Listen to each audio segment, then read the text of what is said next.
అందరికీ నమస్కారం. వాహనం ప్రతిసారి ఏదో ఒక చిన్న యాక్సిడెంట్ అవుతుంది స్వామి, ఏదో రకమైనటువంటి చికాకులు వాహనం వల్ల జరుగుతున్నాయి.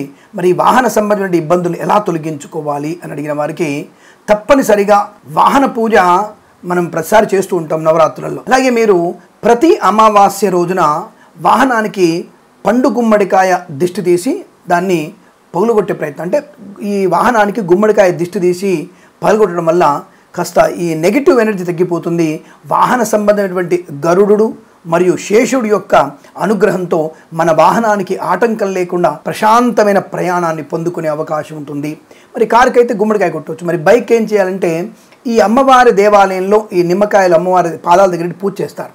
అటువంటి నిమ్మకాయలు 2 తెచ్చుకొని మన వాహనం కింద పెట్టి అమావాస్య రోజున ఆ వాహనం ఈ నిమ్మకాయల మించి కనుక పోయించినట్టయితే అది కూడా కాస్త మనకి దృష్టి దోషాన్ని తొలగిస్తుంది.